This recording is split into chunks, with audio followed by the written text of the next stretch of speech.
오늘 말씀을 통해서 우리가 사대교회 한 가지 말씀을 통해서 하나님이 우리에게 무엇을 원하시는가를 함께 나눴으면 좋겠고, 또한 우리도 그 말씀 앞에 순종함으로 주님의 칭찬을 받는 그런 성도와 교회가 되기를 간절히 소망합니다.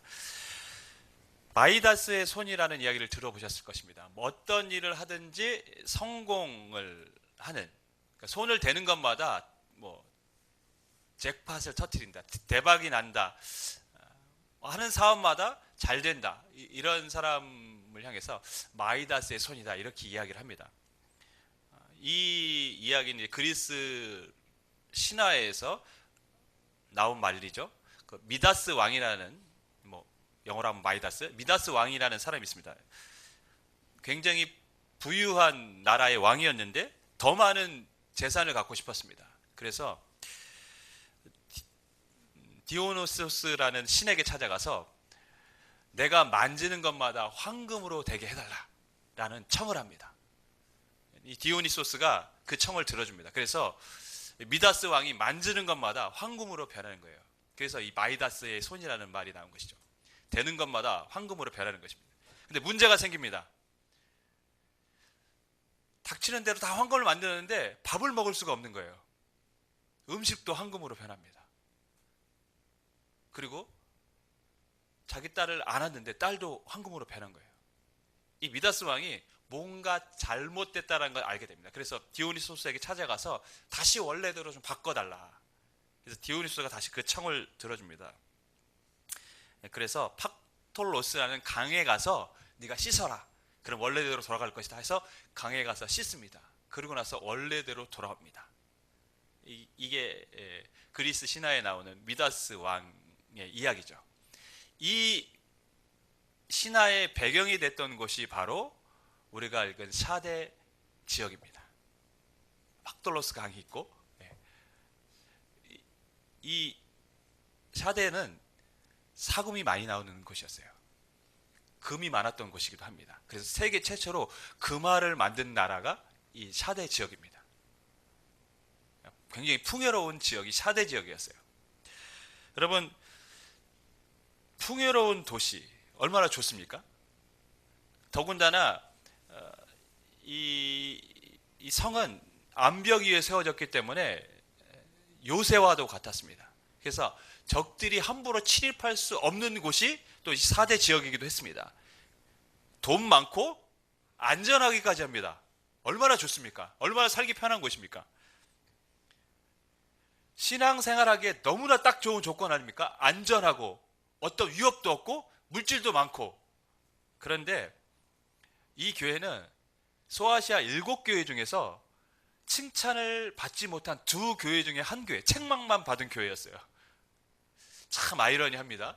우리가 생각하기에 안전하고 위험도 없고 돈 많으면 신앙생활 더 잘할 것 같은데 오히려 칭찬받지 않은 유일한 2교회 중에, 책망받은 2교회 중에 한 교회가 바로 이 4대 교회였어요.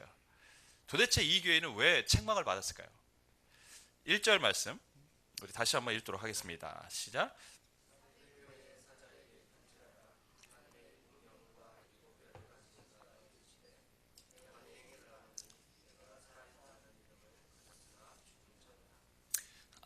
주님은 사대교회를 향해서 이렇게 말씀하십니다. 네가 살아있는 것 같지만 너는 죽은 자다. 근데 이 말씀을 살펴보기 전에 주님 뭐라고 말씀하시냐면 내가 너의 행위를 알고 있다라고 지금 말씀하고 있다라는 것이죠. 소아시아 교회를 향해서 주님은 계속해서 이와 비슷한 말씀들을 하셨어요. 너가 있는 곳을 알고 있다. 너의 상황을 알고 있다라고 말씀하십니다. 너의 행위를 알고 있다. 그러니까 교회들마다 주님은 보고 계시고 그것에 대해서 평가를 하고 계십니다. 우리가 어떻게 신앙생활을 하고 있는지, 어떠한 상황에서 신앙생활을 하고 있는지, 어떠한 모습으로 살아가고 있는지 주님은 보고 계시다는 것이죠. 오늘날 한국의 기독교인들이 잘못하고 있는 큰 실수 중에 하나가 하나님이 우리를 보고 계시다는 사실에 대해서 그 인식이 현저하게 낮아졌다는 것입니다. 하나님이 우리 삶을 보고 계시다는 인식을 하지 않고 살아가는 성도가 더 많다는 것이죠. 하나님은 교회에만 계신 분이고 내가 필요할 때 기도하면 들어주시는 분은 정도로만 생각을 하고, 내가 나의 위로가 되시고 내가 힘들 때 나를 격려해 주시고 도와주시는 본질로만 생각하지, 지금 내 삶을 계속해서 주시하고 계시고 그것을 나중에 훗날에 평가하실 분이라는 것에 대해서는 인식을 하지 않고 살아가고 있습니다. 그러니까 문제가 발생합니다. 하나님이 나를 보고 계신다는 인식을 하지 않고 살아가니까 자신의 삶이 어떻게 돼도 큰 문제 의식을 갖지 않습니다. 그렇지 않습니까? 혹시 우리는 그렇게 신앙생활하고 있지 않습니까? 우리의 매일의 삶에 하나님이 우리를 보고 계시다는 인식을 혹시 우리도 하지 않고 지금 살아가고 있지 않습니까? 어쩌면 주일 이 예배도 하나님이 우리를 보고 계시다는 것에 대해서 인식하지 않고 그냥 내가 몸이 오면 예배를 드린 것처럼 그렇게 생각하고 그렇게 예배 시간에 참여하고 있지는 않습니까? 하나님은 우리를 보고 계십니다.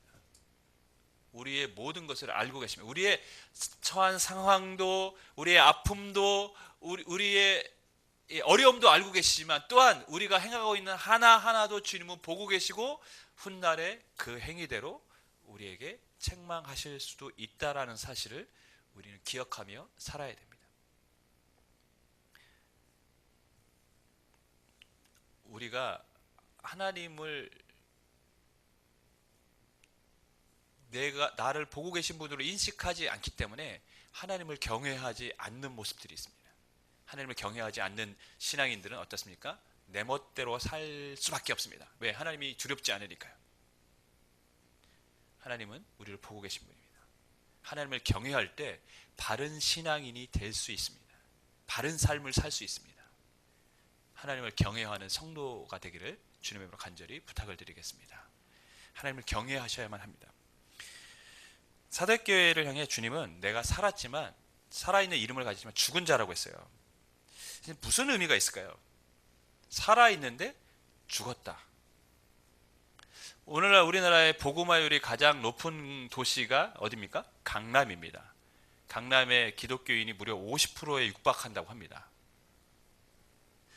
국회의원 중에 기독교인이 50%에 육박한다고 합니다. 근데 믿을 수가 없습니다.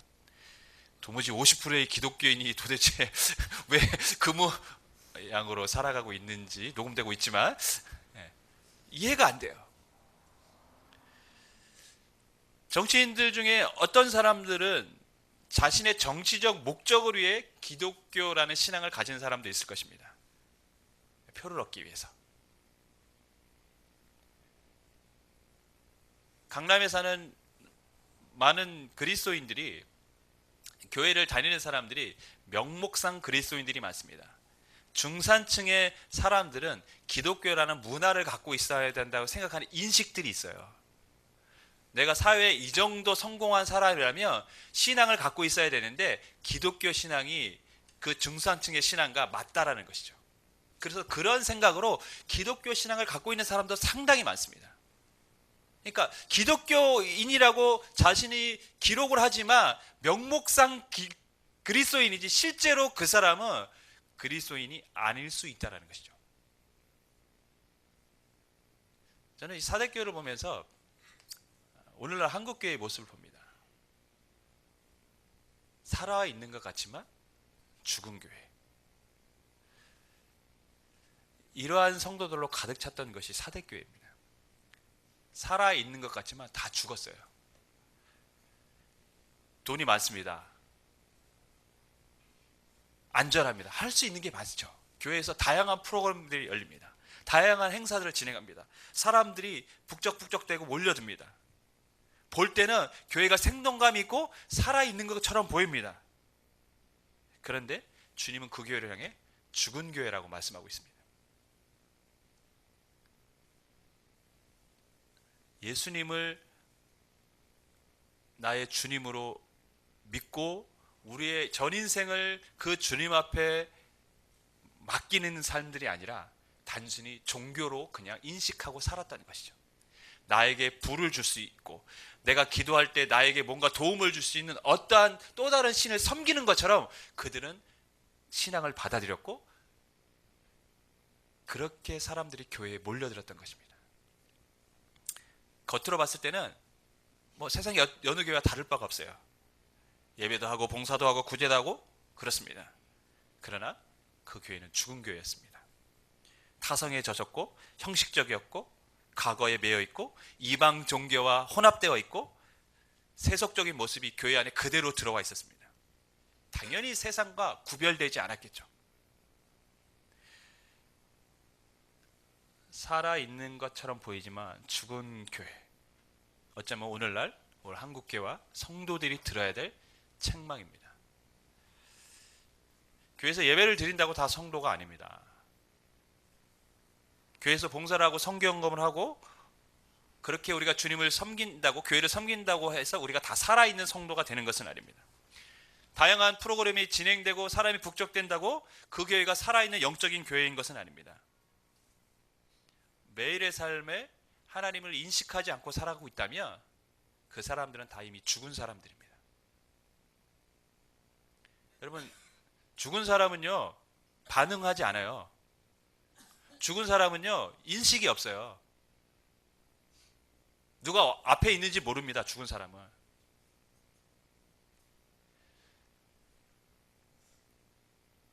중환자실에 있는 의식이 없는 사람들은 누가 왔다 갔는지 몰라요. 그게 죽은 사람의 특징입니다. 우리가 하나님이 내 앞에 계시다는 인식을 하지 않고 있다는 것은 무엇입니까? 우리가 이미 영적으로 죽었다는 것이에요. 죽어가고 있다는 것입니다. 하나님을 인식하지 않으니까요. 이미 그 사람은 죽은 거예요. 사대교회가 그런 교회였습니다. 뭔가 종교적인 행사는 막 일어나는 것 같은데 하나님을 인식하지 않고 있습니다.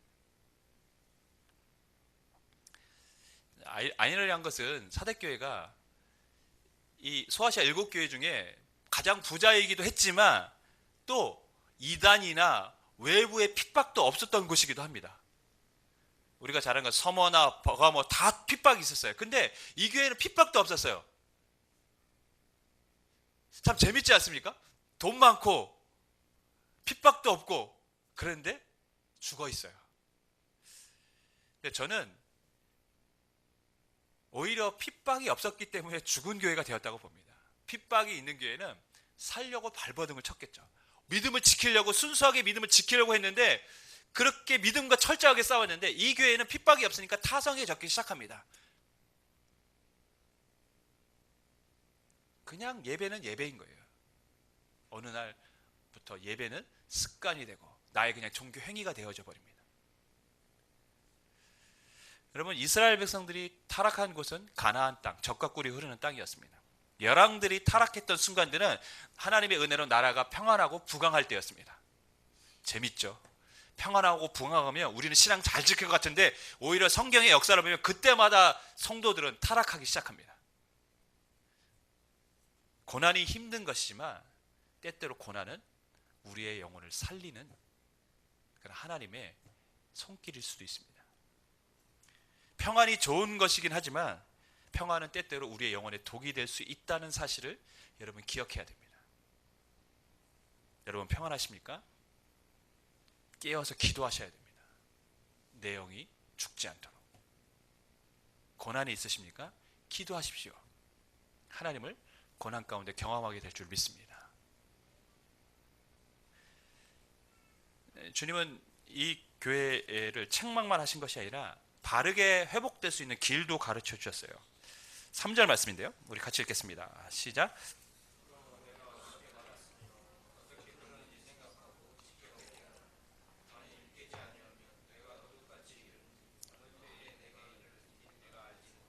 어떻게 복음을 받았으며 어떻게 들었는지 생각하라.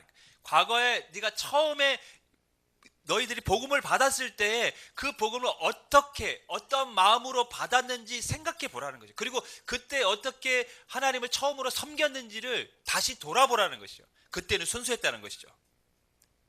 그때는 순수했다는 거예요. 근데 지금은 그렇지 않다라는 것입니다.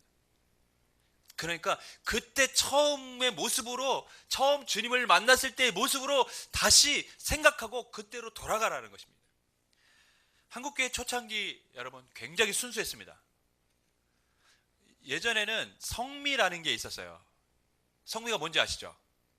교인들이 자신들의 집에서 십시일반 쌀을 조금씩 갖고 와서 성미함에다 이렇게 넣었어요. 그 왜 성미함에 넣었을까요? 그 당시 목사님들이 정말 가난하게 살았습니다. 정말 가난했습니다. 먹을 것이 없었어요. 그러니까 성도님들이 십시일반 성미를 가져다가 목사님들이 굶지 않도록 그 성미로 목사님들의 삶을 살아갈 수 있도록 도움을 준 것이죠. 그 당시 목회자들은 가난을 각오했습니다. 하나님의 말씀을 전하기 위해서. 부자를 생각해 본 적이 없습니다. 그들은 그 길을 걸을 때부터 고난의 길이고 가난한 삶을 각오하고 그 길을 걸었습니다. 교회의 성도들도 마찬가지입니다. 순수하게 하나님만을 붙잡고 기도했던 사람들입니다. 세상 사람들과 구별되려고 노력했고, 교인들은 세상과 다르다는 인식을 받고 살았습니다. 근데 어느 날부터 교회가 부흥하고 교회 사이즈가 커지고 건물이 켜지고 성도들이 많아지면서 교회가 조금씩 옛 모습을 잃어버렸습니다. 순수함을 잃어버렸습니다. 변질되어 갔습니다. 오늘날 목회자들은 물질에 어려움이 없는 목회자들이 많아졌습니다. 신학교를 오는 학생들도 유명한 강사가 돼서 엄청난 강사비를 받는 목회자가 되겠다고 이런 꿈을 꾸고 오는 사람도 있습니다. 제 동기 중에 한 명이 그랬어요. 속으로 그랬습니다. 너는 목회하지 마라. 그것이 한국교회를 병들게 하는 것이죠. 순수함을 잃어버리고 세속에 물들어갑니다. 순수하게 살고 순수하게 믿음을 지키고 순수하게 말씀을 전하고 순수하게 하나님의 백성처럼 살려고 했던 그 한국교회에 하나님께서 부흥을 주셨고 한국교회를 크게 하셨고 성도들의 삶을 윤택하게 해주셨는데, 근데 그때부터 변질이 됐어요. 참 인간은 참 희한합니다.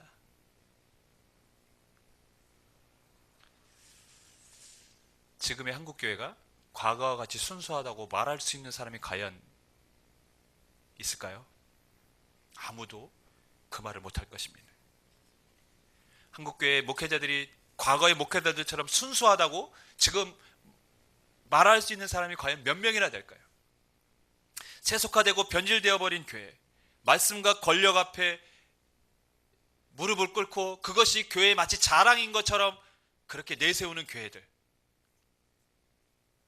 어쩌면 지금의 한국교회를 향해서 하나님은 사대교회 같은 이야기를 하실 것입니다. 교회는 사이즈가 커지고 성도들은 많아지고 건물은 화려해지고 많은 프로그램들이 진행되고 있지만 그 교회를 향해서 너희는 살아있는 것 같지만 죽은 교회다. 그런데 처음 신앙을 회복하라는 것이죠.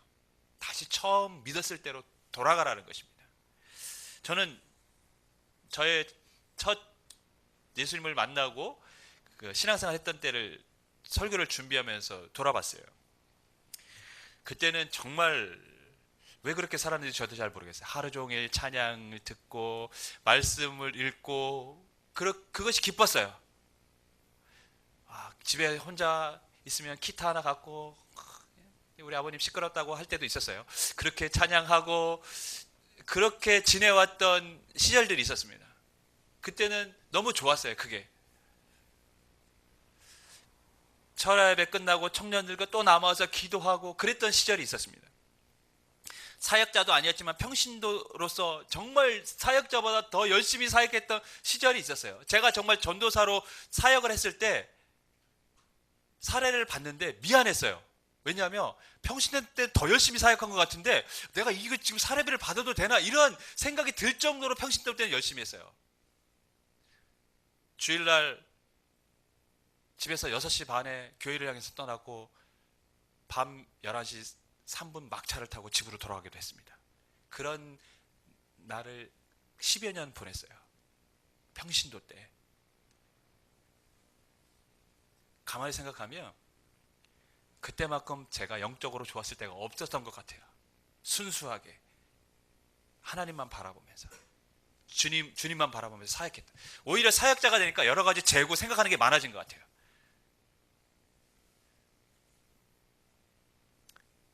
근데 주님은 다시 그때로 돌아가라는 것이죠. 생각만 하면 잠시 은혜를 받을 수 있지만 주님은 생각으로 그치는 것이 아니라 너희가 돌이켜 회개하라고. 회개라는 것은 죄 고백만을 하라는 것이 아니라 원래의 자리로 돌아가라는 것입니다. 다시 너의 모습을 찾으라는 것이죠. 저는 바라기는 한국교회 목사님들이 다시 순수한 목회자들로 돌아갈 수 있기를 간절히 소망합니다. 제가 그리고 우리 후대의 목회자들이 다시 순수한 목회자들이 되었으면 좋겠습니다. 그래서 교회를 바로 세우기를 바랍니다. 한국교회 성도들이 순수한 신앙인으로 다시 돌아갔으면 좋겠습니다. 가난 그런 것이 우리에게 문제가 되는 것이 아니라 오직 하늘의 소망을 갖고 살아가는 사람들처럼 이 땅을 살아갈 수 있기를 주님으로 간절히 부탁을 드리겠습니다. 주님 우리에게 그렇게 살라고 말씀하고 계십니다. 여러분이 하나님을 처음 만나고 기뻤을 때는 언제이십니까? 다시 그때로 돌아가시길 바랍니다. 사덕교회는 오늘 보면 책망만 받은 성도들만 있었던 것이 아니라 소수의 믿음을 지킨 사람도 있었습니다. 그러니까 처음에 그 순수한 믿음을 끝까지 지켜갔던 사람들이 있었다는 것이죠. 그들에게 주님은 이러한 약속을 해 주셨습니다. 4절 5절 말씀 우리 같이 읽습니다. 시작.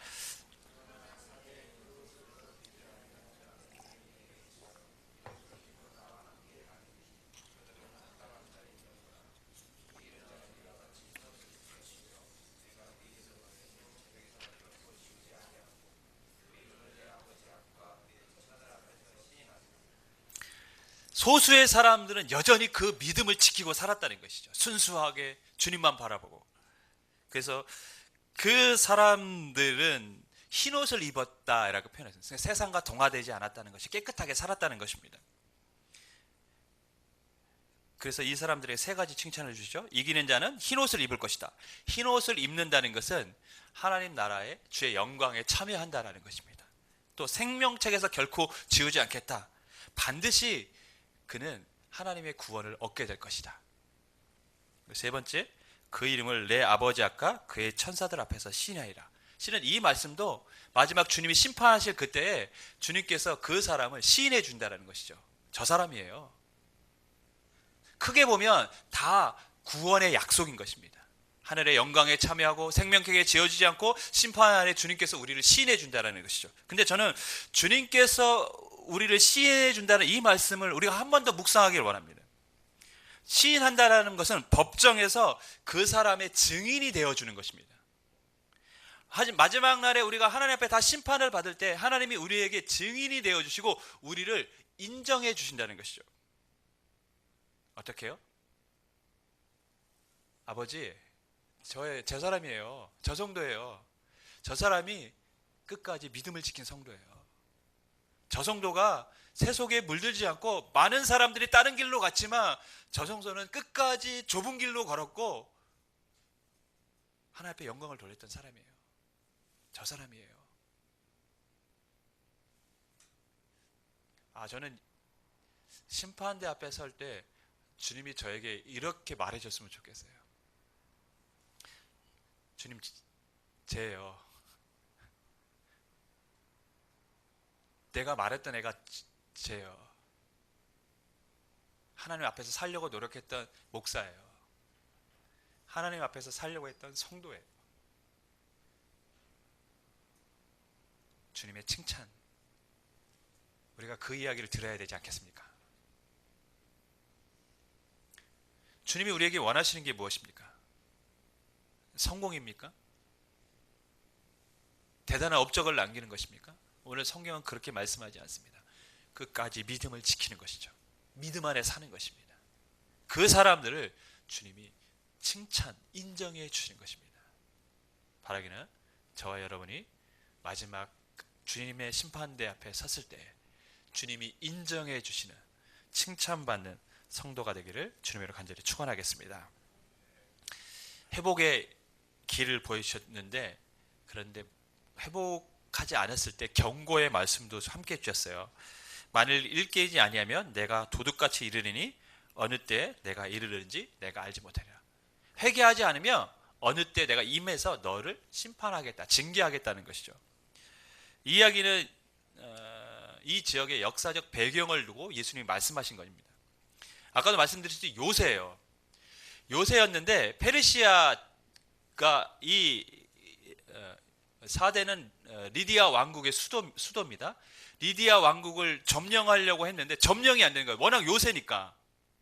몇 번을 성을 공격하는데 방법이 없습니다.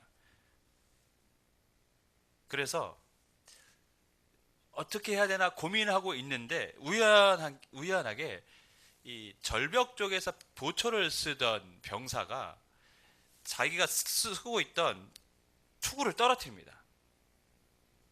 이것을 페르시아 군인들이 봤어요. 페르시아 군인들이 봤는데 어떻게 하나 이렇게 몰래 숨어서 봤죠. 근데 이 리디아 왕국의 군사가 투구를 떨어뜨린 병사가 주변을 살펴봤더니 아무도 없는 것 같으니까 이 절벽에서 내려와서 투구를 가져갔는데 비밀 통로가 있었던 것입니다. 그것을 통해서 올라갑니다. 이때 페르시아군이 저 성을 점령할 수 있는 유일한 길은 저 비밀 통로로 올라가는 거죠. 이들은 절벽이기 때문에 이쪽으로는 올라갈 수 없다고 생각을 한 거예요. 그리고 거기에 경계도 굉장히 소홀했습니다. 그래서 밤중에 그 비밀 통로로 올라갑니다. 성을 들어갑니다. 근데 그곳에 보초가 없었어요. 왜냐? 이쪽으로는 오지 않을 거라고 생각을 한 것이죠. 그렇게 페르시아에게 점령을 당합니다. 역사적으로 2번 점령을 당하는데 그 첫 번째 점령 당할 때 이야기입니다. 그만큼 경계에 소홀했어요. 왜? 안전하다고 생각했기 때문에. 그런데 어느 날 갑자기 페르시아군이 쳐들어왔습니다. 주님은 지금 그 말씀을 하고 계신 거예요. 어느 때 내가 너희에게 임하는지 너희 모른다는 것이죠. 무슨 말씀입니까? 늘 깨어있으라는 것입니다. 두려워하라는 것이죠. 돌이키라는 것입니다. 주 안에 사랑하는 여러분, 그리스도에게는 2가지 길이 있어요. 마지막에 2가지가 뭐냐? 하나는 주님이 인정을 받든지 아니면 주님의 책망을 받든지 둘 중 하나일 것입니다. 여러분은 어떤 삶을 살기를 원하십니까? 주님 앞에 어떤 말을 듣기를 원하십니까? 제가 이번 주 수요일 날 예배 끝나고 문상을 갔어요. 제가 전에 함께 사역했던 목사님 사모님이 소천하셨어요. 저보다 1살 많으신데 소천하셨습니다. 근데 정말 가슴이 아팠어요. 왜냐하면 이 목사님은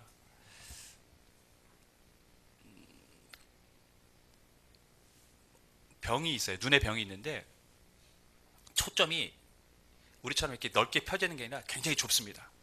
그래서 뭐 사물을 볼 때 이렇게 앞에 이렇게만 봐야 되는 목사님이에요. 그러니까 컴퓨터를 봐도 화면을 다 이렇게 붙이고 봐야 돼요. 그런 목사님이었어요. 그리고 신장을 20까지 하셔서 사모님의 도우심이 없이는 절대로 살아갈 수 없는 분이세요. 왜? 앞도 잘 안 보이니까. 물론